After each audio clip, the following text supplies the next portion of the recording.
Welcome our YouTube channel Brainly accounts. आज हम आपको इस वीडियो की हेल्प से समझाएंगे कि बिजनेस एंटिटी कॉन्सेप्ट या प्रिंसिपल क्या होता है। इस कॉन्सेप्ट या प्रिंसिपल को हम सेपरेट एंटिटी कॉन्सेप्ट या प्रिंसिपल भी बोलते हैं। बिजनेस एंटिटी कॉन्सेप्ट हमारे अकाउंटिंग सब्जेक्ट के लिए बहुत इम्पोर्टेंट होता है और इस कॉन्सेप्ट की हेल्प से ही हम हमारे बिजनेस की करेक्ट अकाउंटिंग कर सकते हैं।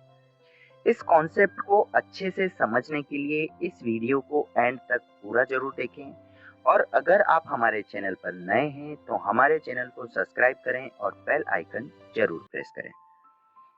According to business entity concept, business is considered to be separate from its owner. Business transactions are recorded in the books of account from the business point of view and not from that on the owner. इस concept के according हमें हमारे business की accounting करते समय business और business के honour दोनों को सेपरेट ट्रीट करना होगा।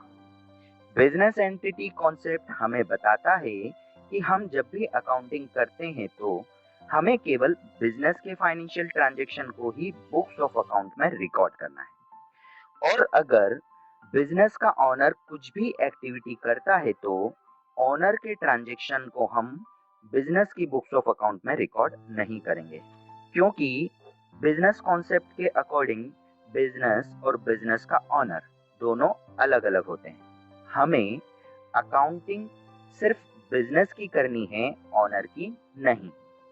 ऑनर उसकी पर्सनल लाइफ में क्या करता है इसका हमारी अकाउंटिंग पर कोई इफेक्ट नहीं होता है। अब मैं आपको इस कॉन्सेप्ट को एक एग्जाम्पल की हेल्प से समझाता हूँ। मान लीजिए हमारे एग्जाम्पल में एक बिजनेसमैन है मोहन, जिसका बिजनेस है मोहन एंड सन्स। अब हमें मोहन एंड सन्स की अकाउंटिंग करते समय बिजनेस एंटिटी कॉन्सेप्ट को ध्यान में रखना होगा, जो कहता है कि बिजनेस और उसके ऑनर दोनों के बीच में एक दीवार होती है जो दोनों को सेपरेट करती है। इसलिए हमें मोहन और मोहन एंड सन्स दोनों को दो अलग अलग पर्सन की तरह ट्रीट करना है। इस वजह से हम इस कॉन्सेप्ट को सेपरेट एंटिटी कॉन्सेप्ट भी बोलते हैं। इस कॉन्सेप्ट के अकॉर्डिंग हमें ध्यान रखना है कि मोहन उसकी पर्सनल लाइफ में जो भी करता है हमें उसकी अकाउंटिंग नहीं करनी है। हमें तो केवल मोहन एंड सन्स के ट्रांजैक्शन को ही रिकॉर्ड करना है और बिजनेस और उसके ऑनर को हमेशा सेपरेट ट्रीट करना है।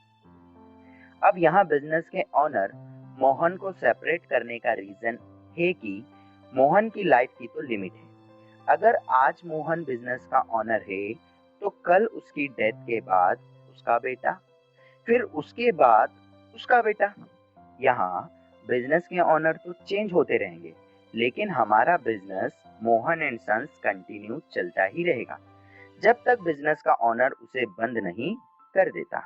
तो बिजनेस के ऑनर की लाइफ तो लिमिटेड होती है, लेकिन बिजनेस की लाइफ कंटिन्यू अनलिमिटेड होती है। इस वजह से बिजनेस और उसके ऑनर दोनों को अलग अलग पर्सन समझा जाता है और अकाउंटिंग हमेशा बिजनेस की जाती है। अब हमारे बिजनेस मोहन एंड सन्स को बिजनेस करने के लिए कैश की जरूरत होती है, जो वह मोहन से उधार लेता है। यहाँ मोहन बिजनेस करने के लिए मोहन एंड सन्स को 1 लाख रुपए उधार देता है और ये 1 लाख रुपए मोहन एंड सन्स को उसके ऑनर मतलब मोहन को वापस करने पड़ेंगे, क्योंकि ये उधार है। इसलिए हम इन 1 लाख रुपए को अकाउंटिंग लैंग्वेज में कैपिटल बोलते हैं। अब मोहन एंड सन्स उन उधार के 1 लाख रुपए का use business activity means purchase या सेल्स करने में करता है और प्रॉफिट अर्न करता है।